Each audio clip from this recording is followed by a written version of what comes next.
प्यारे बुजुर्गों, माताओं, भाई और बहनों, संत सूरदास जी महाराज जिन्होंने बहुत कुछ भगवान कृष्ण की बाल लीला के बारे में लिखा है। 1,00,000 पद उन्होंने उनकी महिमा में लिखे। वो पैदाश से ही आँखों से हीन थे, लेकिन उनका प्यार प्रभु के लिए इतना ज़्यादा था कि जो कुछ वो बाल की अवस्था के बारे में कह गए हैं, उसका मुकाबला हिस्ट्री में कहीं और मिलता नहीं। एक बच्चे की प्रार्थना पिता परमेश्वर की ओर, पिता परमेश्वर जो हमारे माँ भी हैं, बाप भी हैं, हमारे रखवाले हैं, तो एक बच्चा उनसे क्या प्रार्थना करता है। और जब इसका हम आध्यात्मिक मीनिंग समझते हैं तो ये हमें समझाता है कि एक आत्मा जो कि एक बच्चे के माफक है, उसकी प्रार्थना पिता परमेश्वर जो हमारे माँ बाप हैं उनके लिए कैसी होनी चाहिए। वो आत्मा प्रभु का अंश है, वो आत्मा प्रभु का अपना हिस्सा है। वो आत्मा प्रभु से बिछड़ गई, दूर हो गई। जैसे जैसे वो जड़ता की दुनिया में बढ़ती चली गई, उसके अंदर जड़ता की दुनिया में रहते रहते अवगुण पैदा हो गया। ख्वाजा हाफिज ने एक जगह बड़े प्यार से समझाया है कि इंसान की वो हालत है कि उसको तख्ते से बांध दिया गया हो, तख्ते से बांध कर उसको समुंदर में भेज दिया, और समुंदर में तरह तरह की लहरें उठती हैं, कोई ऊंची कोई नीची। उसे ये कहा गया हो कि तुम गीले मत होना, तो नामुमकिन है। कोई लहरें ऊंची आएंगी, कोई नीची आएंगी, जो तख्ते से बंधा वो गीला तो ज़रूर होगा। वही हालत आत्मा की हुई। इसे कोई ना कोई शरीर दिया गया, अलग अलग योनियों में ये गई, दुनिया के भव सागर में से भेज दिया गया और कहा गया कि तुम पवित्र रहो, पाक रहो, साफ रहो, तुमसे कोई गलती ना हो, ये नामुमकिन है। इंसानी चोले में हम सब आए हैं, कई कर्म पुराने हमारे साथ जुड़े हुए हैं और कई कर्म हैं नए जो हम रोज़ाना बनाते हैं।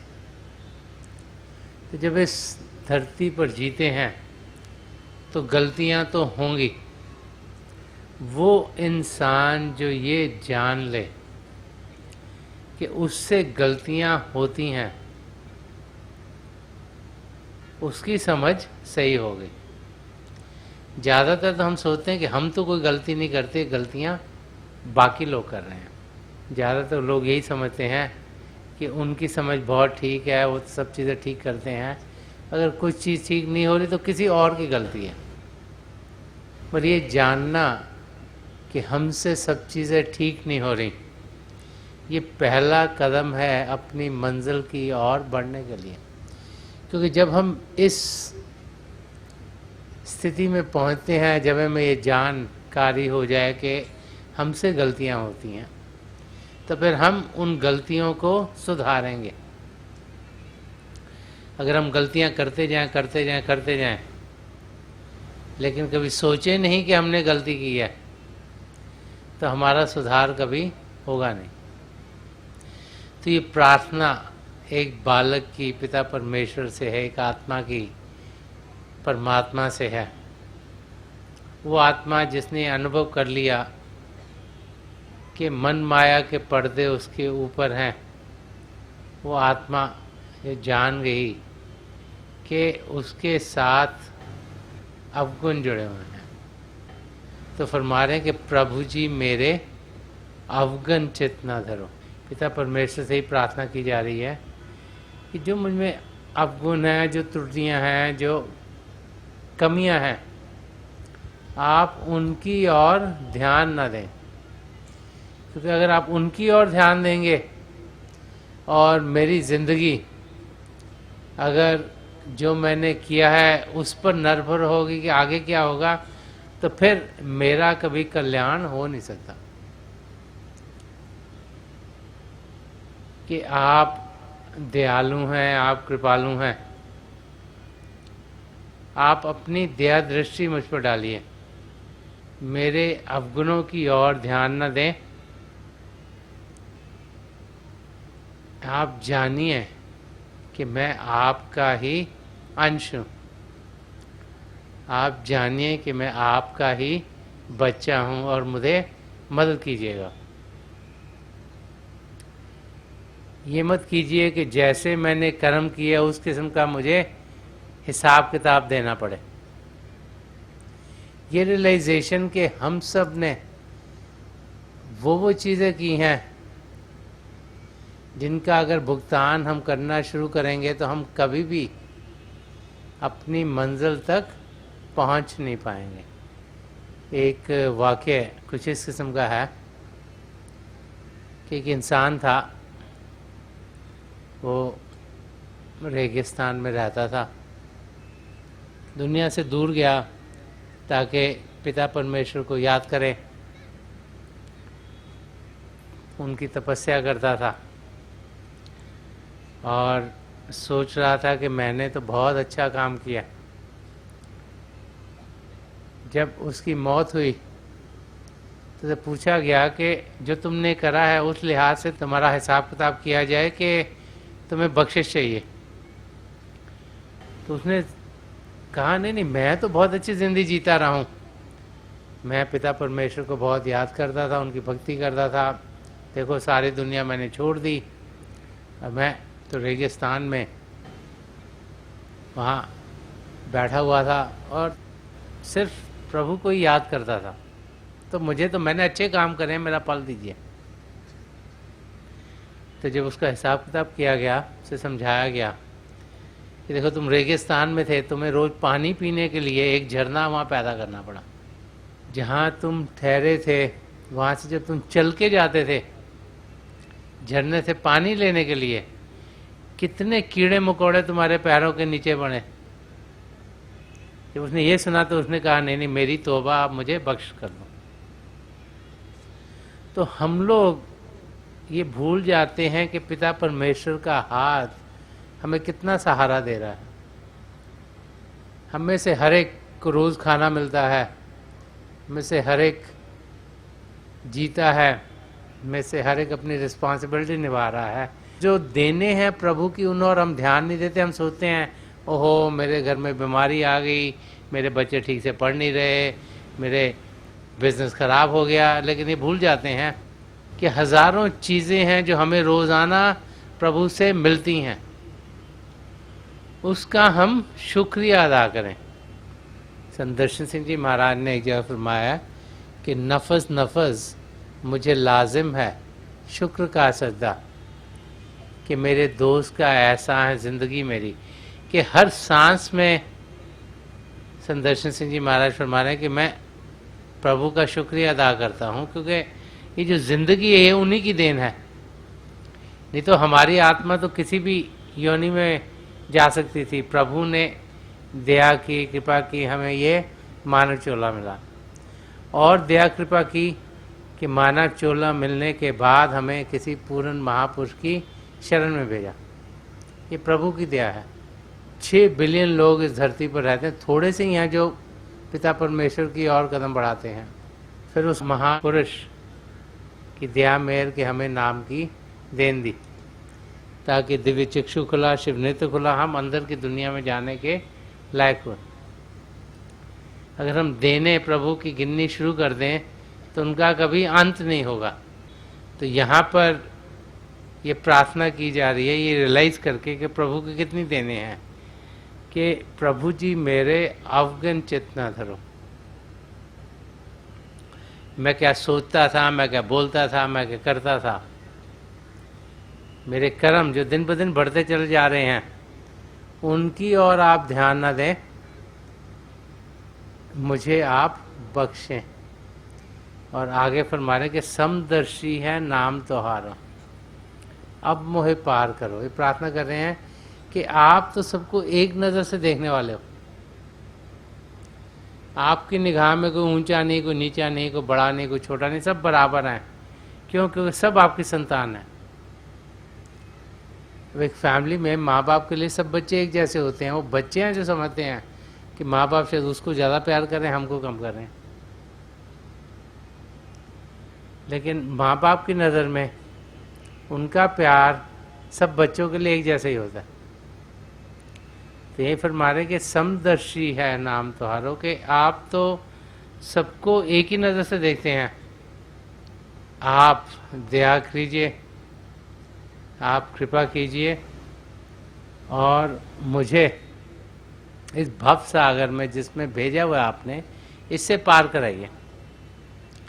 जिस 84 लाख जिया जून में मैं फंस गया हूँ, इससे मुझे आप निकालिए।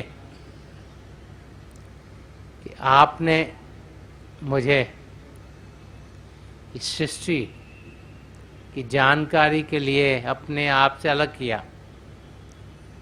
अब मुझे आप वापस बुलाइए, अपने आप में लीन कीजिए, ताकि 84 लाख जिया जून से मेरा छुटकारा हो जाए। तो एक रियलाइजेशन के पिता परमेश्वर ही हमारी मदद कर सकते हैं। एक रियलाइजेशन कि उनके करके ही हम वापस अपने निर्धाम जाएंगे। उस और संत सूरदास जी महाराज हमारा ध्यान टिका रहे हैं। आगे पदों में उन्होंने कुछ एग्जाम्पल्स के ज़रिए इसी बात को और खोल के समझाया। वो आगे एक एग्जाम्पल दे रहे हैं कि एक पवित्र नदी हो, जैसे गंगा बह रही हो, और एक गंदे पानी का नाला बह रहा हो।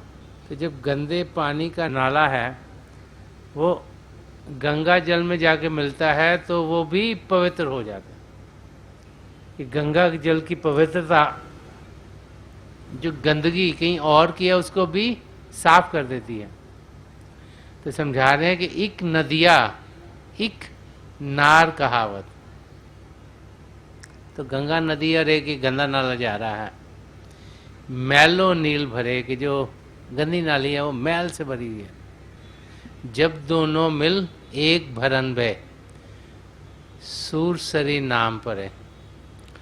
वो कह रहे हैं जब वो गंदा नाला गंगा जी में जाके मिलेगा तो वो भी पवित्र हो जाएगा। ऐसे हमारी आत्मा जिसके ऊपर मन माया के पर्दे चढ़े हुए हैं, जब वो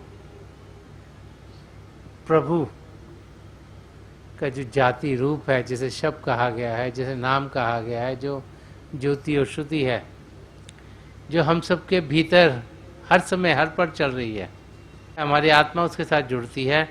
जो गंदगी, जो माया के पर्दे हमारी आत्मा पे पड़े हैं, वो धुलने शुरू हो जाते हैं, वो हटने शुरू हो जाते हैं।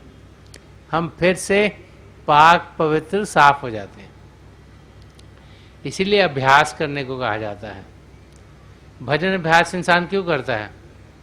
ताकि हमारी आत्मा अपनी निरोल अवस्था में पहुंच सके, हमारी आत्मा पाक बने, जो मन माया के पर्दे पड़े हैं वो हटें, उनसे हम ऊपर उठें, हम और चेतन अवस्था में पहुँचें और अपनी मंजिल की और तेज़ी से बढ़ें। तो एक एग्जाम्पल देकर कि पवित्रता में जब गंदगी पड़ती है तो वो गंदगी भी पवित्र हो जाती है। कि जब हमारी आत्मा अपने सद्गुरु की मदद से प्रभु में लीन होती है तो वो फिर वापस उसी अवस्था में पहुंच जाती है जहाँ से वो आई थी। प्रभु में लीन हो गई तो 84 लाख जिया जून से उसका छुटकारा हो गया। जितने भी मन माया के पर्दे थे वो सब के सब दूर हो गए। एक जगह और किसी महापुरुष ने फरमाया कि पारस पत्थर में और संत में क्या फ़र्क है? कि पारस पत्थर क्या है, वो लोहे को लेके सोना बना देता है, और एक पूर्ण महापुरुष क्या करते हैं कि वो हमको लेके, हम जो अवगुणों से भरे हैं वो हमें अपने रूप में ढाल देते हैं, अपने रूप में बदल देते हैं, हमें एक सच्चा इंसान बना देते हैं, हमें वो इंसान जो सच्चाई से भरपूर हो, जो अहिंसा से भरपूर हो, जो नम्रता से भरपूर हो, जो पवित्र इंसान हो, जो करुणा से भरपूर हो, जो सेल्फलेस सर्विस करता हो, जो कंपैशनेट हो, जो लविंग हो, जो केयरिंग हो, एक सच्चा सुच्चा इंसान बना देते हैं, क्योंकि वो हमें अपने ही रूप में रंग देते हैं। तो यहाँ पर यही समझा रहे हैं कि पारस गुण अवगुण नहीं चित्त, कि पारस के सामने किसी किस्म का लोहा उसको सोने में कन्वर्ट करेगा, तो एक पूर्ण महापुरुष किसी किस्म का भी इंसान उनके सामने आता है, उसको ट्रांसफॉर्म कर देते हैं, उनको बदल देते हैं। क्यों? वो अंदर से उभार देते हैं, भारी रूप को बदलते नहीं, लेकिन उसके अंदरूनी रूप को बदल देते हैं।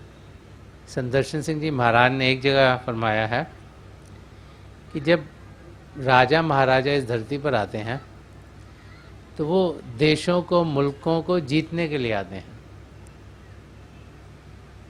तो संदर्शन सिंह जी महाराज अपनी बात फरमा रहे कि मैं देशों और मुल्कों को जीतने के लिए नहीं आया, मैं तो सबके दिलों को जीतने के लिए आया। वो हमारे दिल में घर कर जाते हैं, हमारी रूह की गहराई तक पहुंचते हैं, हमें प्रभु के प्रेम को जागृत कर देते हैं और हम में पिता परमेश्वर को पाने की एक लगन उठा देते हैं, ताकि हम पिता परमेश्वर के प्रेम का अनुभव कर पाएं। और जब उस प्रेम का अनुभव करेंगे तो हम झूमना शुरू कर देंगे, नाचना शुरू कर देंगे।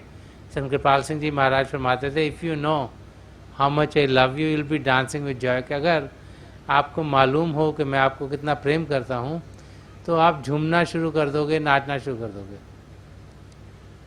पिता परमेश्वर हमसे बहुत प्रेम करते हैं, हम उसको समझ नहीं पाते। क्यों नहीं समझ पाते? क्योंकि सब कुछ हमारे भीतर है, हमारा ध्यान बाहर की ओर है।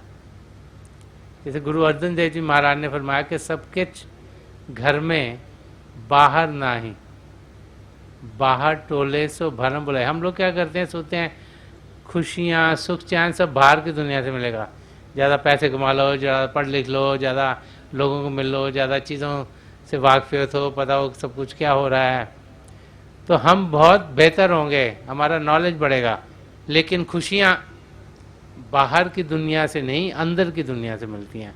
वो लोग जो अंदर की दुनिया में बढ़ते हैं वो ही सदा सदा का सुख चैन पाते हैं, उनके ही कदम तेज़ी से उनकी मंजिल की ओर बढ़ने शुरू होते हैं। तो यहाँ पर संत सूरदास जी महाराज जो प्रार्थना कर रहे हैं कि हे पिता परमेश्वर, आप मुझे पार कीजिए, मैं तो गलतियों से भरा हुआ हूँ, आप अपनी दया दृष्टि मुझ पर डालिए, मेरी खामियों की ओर नज़र मत कीजिएगा, मुझे अपने साथ निज धाम ले जाइए। अगर आपने मेरी खामियों की ओर ध्यान दिया तो फिर मेरा कभी भी कल्याण होगा नहीं। तो एक प्रार्थना है पिता परमेश्वर के चरण कमलों में। और आखिर में एक शब्द के संत सूरदास जी महाराज फरमा रहे हैं कि ये माया भ्रम जाल निवारो।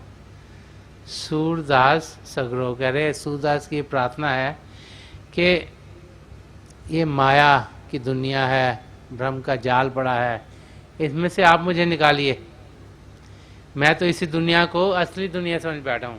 हम लोग तो सब यही सोचते हैं ना, जो आँखों से दिखता है, कानों से सुनता है, बाकी इंद्रियों से हम अनुभव करते हैं, वही असली है।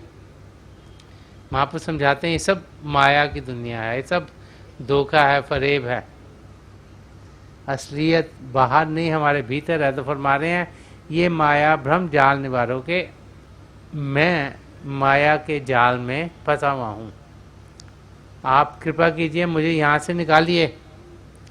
कि अब की बार मोहे पार उतारो। कह रहे मेरी आत्मा बार बार बार 84 लाख जियाजून में अटकी हुई है, मैं थक गया हूं, इस बार तो मुझे पार कर दो, फिर से मैं वापस ना आऊं। और आगे फरमाए नहीं प्रण जाट टरो। करें आपने अपनी प्रतिज्ञा दी थी कि आप मुझे वापस बुलाएंगे, तो उस प्रतिज्ञा का आप पालन करो, मुझे 84 लाख जियाजून से छुटकारा दो। एक वाक्य महापुरुष इस बारे में सुनाया करते थे कि एक राजा था, बड़ा अच्छा राजा था, अपनी प्रजा का बड़ा ख्याल करता था, और राजा जी हर वक़्त लोगों के बीच में जाया करते भेष बदल के, ताकि उन्हें मालूम हो कि प्रजा में हो क्या रहा है, ताकि वो चीज़ें इम्प्रूव कर सकें। तो वो कभी दिन में कभी रात में भेष बदल के कॉमन लोगों में जाके मिला करते थे, तो पता लगे कि पल्स ऑफ द पीपल क्या है, कि हो क्या रहा है। तो एक बार वो रात को भेष बदल के जा रहे थे, तो जैसे गुजर रहे थे उन्हें कुछ छोटी छोटी आवाज़ें आई, तो रुके। उन्होंने देखा कि 4 लोग मिलकर कुछ स्कीम बना रहे हैं कि राजा की तिजोरी को हम चोरी कैसे करें। तो राजा को लगा ये तो चोर है यहाँ पर। अब ये तो पता लग गया कि ये चोरी करना चाह रहे हैं, लेकिन वो राजा चाहता था कि मैं देखूं चोरी करते कैसे हैं, इनको सब चीज़ें मालूम कैसे हुई। तो राजा भी एक चोर के रूप में उनके पास पहुंचा, कि बातचीत सुनी, वो थोड़ा देखा, उन्होंने कोई आदमी आ गया है, तो उन्होंने पूछा तुम कौन हो। तो उसने कहा मैं तो बहुत बड़ा चोर हूं। तो राजा ने उनसे पूछा तुम क्या करते हो। तो सबने अपनी अपनी खासियत बताई। एक ने कहा मुझे तो बहुत अनुभव है कुत्तों की आवाज़ सुनने का, क्योंकि जहाँ पर भी चोरी करें बाहर कोई ना कोई कुत्ता होता है, वो भौंकते हैं, वो बोलते हैं, मैं उनकी आवाज़ पूरी समझ आता हूँ, मुझे मालूम हो जाता है कि उनको क्या चाहिए, और मैं कुत्ते को बड़े आराम से संभाल के परे कर देता हूँ। दूसरे को पूछा तुम्हारी क्या खासियत है। तो वो कहता है मुझे तो तिजोरी का रास्ता पता है, मुझे पता है तिजोरी कहाँ पर रखी हुई है, वो जो गुफों में से जाना पड़ता है, और कभी ऊपर चलना पड़ता है, कभी नीचे जाना, मुझे सारा रास्ता पता है, मुझे उसकी जानकारी है। तो तीसरे को पूछा तुम्हारी क्या खासियत। तो कहता है मुझे ना सेंग लगानी बड़ी अच्छे तरीके से आती है। जैसे कि बहुत ऊंची कोई दीवार है, मैं उस पर अपना हुक फेंक कर उस पर मजबूती से कहीं भी आ जा सकता हूँ, चाहे दीवार ऊंची हो चाहे नीची हो, मैं हर एक चीज़ को पार कर सकता हूँ। तो चौथे को पूछा तुम्हारी क्या खासियत है।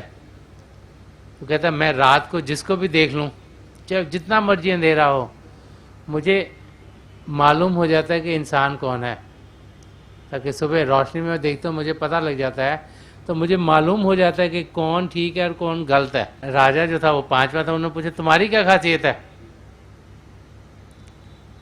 तो राजा ने कहा मेरी तो शक्ल बहुत इंटरेस्टिंग है, कि मैं यूं अपनी दाढ़ी हिलाता हूं तो किसी ने फांसी पे भी चढ़ना होता है तो उसको बख्श दिया जाता है। तो कहता तुम मजाक कर, ऐसे कभी हो सकता है। कहता नहीं, मैं तो जब ऐसे अपनी दाढ़ी हिलाता हूं तो बंदा बख्शा जाता है। तो उन्होंने सोचा ये तो काम का आदमी, इसको अपने साथ रखे हैं। तो चारों चोरों ने राजा के साथ मिलकर तरकीब बनाई कि हम तिजोरी को लूटते हैं। तो रात को वो लूटने चले गए।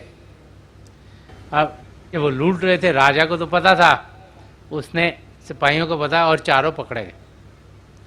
चारों पकड़े गए, राजा तो अपना किंगडम में चला गया। वो चारों की सुबह पेशी हुई तो ऐलान किया गया जब उस समय था कि इनको हैंग कर दिया जाए, इनकी हैंग करके मौत होनी चाहिए। तो जब कोर्ट में से वो जा रहे थे तो जो चौथा चोर था, जब अपने राजा को देखा तो क्या ये तो जाना पहचाना लग रहा है। अपने राजा से कहा कि आप तो कल हमारे साथ थे और आपने कहा था कि आप अपनी दाढ़ी हिला देते हो तो जिसको फांसी चढ़नी होती है वो भी बख्शा जाता है, तो आप कृपा करके अपनी दाढ़ी हिला दीजिए ताकि हम बख्शे जाएं। वही हमारी आत्मा प्रभु से प्रार्थना कर रही है, हे प्रभु, आपने तो हमें अपने आप से अलग किया, आप ही ने हमें अपने आप से अलग करके भेजा कि हाँ बेटा जाओ यहाँ की सैर करके आओ। अब आप तो चाहते थे हम सैर करके वापस है, तो हमारी बेवकूफ़ी, हमने कहा सैर लंबी हो जाए। अगर आपने कहा कि दिल्ली से मुंबई आ जाओ तो हमने कहा चलो मुंबई से थोड़ा दुबई भी सैर कराए हैं, थोड़ा यूरोप भी देखा है, थोड़ा अमेरिका भी देखा है। हम एक से दूसरे से तीसरे चौथे आगे बढ़ते चले गए। भेजा तो आपने यार, आपने कहा था कि आप हमें बुलाएंगे, तो आपने जो प्रतिज्ञा की थी कि हमें भेज के बुलाएंगे, आप उसको पूरा कीजिए। अभी दाढ़ी हिला दीजिए ताकि हम वापस आ जाएं। तो यहाँ सूरदास जी महाराज यही प्रार्थना पिता परमेश्वर से कर रहे हैं कि हम तो अपने आप आपके पास वापस आ नहीं सकते।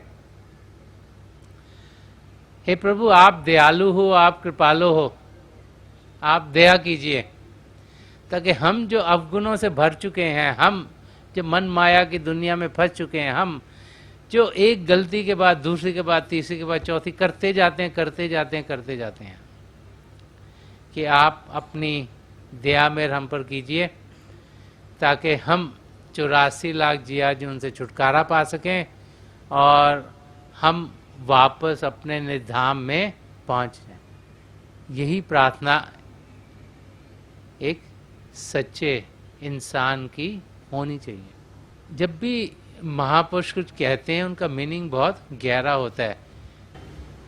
संत सूरदास जी महाराज ये कई 100 साल पहले कह गए।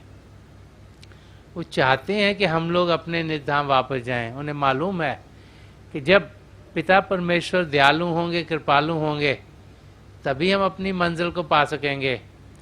उन्हें मालूम है कि ये मानव चोला पिता परमेश्वर ने हमें दिया है। उन्हें मालूम है कि जब एक पूर्ण सद्गुरु की नज़्ज़े करम हम पर होगी, जब वो हमें नाम की देन देंगे, हम सबके साथ जुड़ पाएंगे।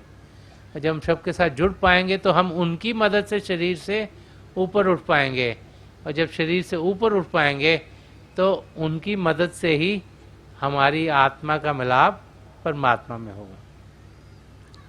तो आज के दिन जबकि हम सब यहाँ इकट्ठे हुए हैं, मेरी पिता परमेश्वर के चरण कमलों में, और जो पिछली सेंचुरी के महापुरुष हैं हजूर बाबा सावन सिंह जी महाराज, परम संत कृपाल सिंह जी महाराज और दयाल प्रसन्न दर्शन सिंह जी महाराज के चरण कमलों में यही प्रार्थना है कि इतनी दया मेहर हम सब पर हो कि जिस मकसद से हम इस धरती पर आए हैं, जो अपने आप को जानना है और पिता परमेश्वर को पाना है, वो हम सब के लिए पूरा हो जाए। हम इस ज़िंदगी में पिता परमेश्वर को पा सकते हैं, हम अपने आप को जान सकते हैं और अपनी आत्मा जो हमारा असली रूप है उसको उभार दे सकते हैं ताकि वो शरीर से ऊपर उठे। इसीलिए भजन अभ्यास करने को कहा जाता है। पिता परमेश्वर हमसे दूर नहीं, हम सबके भीतर ही हैं। जब हम ध्यान उनकी ओर करेंगे तो हम देखेंगे कि हज़ारों कदम वो हमारी ओर भागते हुए चले आते हैं। ये हमारी कमज़ोरी है कि हम उनकी ओर ध्यान नहीं दे पाते। थोड़ा सा ध्यान उनकी ओर देंगे तो हम तेज़ी से उनकी ओर खींचे चल जाएंगे और अपनी मंजिल जो अपनी आत्मा का मिलाप परमात्मा में है उस तक हम पहुंच जाएंगे।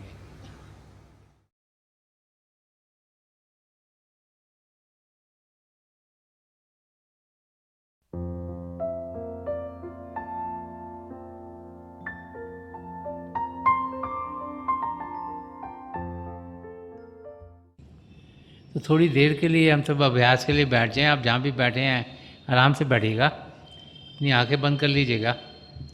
जो आंखों के डेले आई बोलते हैं सीधे सामने होने चाहिए, जैसे 8-10 इंच आपके सामने फोकस हो। आंखें बंद करते वो भाई बहन जिन्हें नाम की देन मिली है आप सिमरन कीजिएगा। जो भाई बहन नए हैं, आप पिता परमेश्वर के किसी भी जाति नाम का जाप कीजिएगा। जाप मन ही मन करना है, ऊंचा नहीं दोहराना। जो कुछ आपके सामने दिखता है बड़े ध्यान से देखिएगा, और बहुत से नज़ारे आपके लिए खुलने शुरू हो जाएंगे। मेरी हजूर बाबा सावन सिंह जी महाराज, परम संत कृपाल सिंह जी महाराज और दयाल प्रसन्न दर्शन सिंह जी महाराज कि चरण कमलों में यही प्रार्थना है कि जो जो हम सबके लिए बेहतर हो ये महापुरुष हमें दें, हमें सबके साथ जोड़ें और हमारे भीतर प्रभु की ज्योत के हमें दर्शन करवाएं। थोड़ी देर में मैं आपको इस बैठक से उठाऊंगा और मेरी शुभकामनाएं आप सबके साथ हैं।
छोड़ दीजिए जी, हाँ प्लीज़ लीव ऑफ।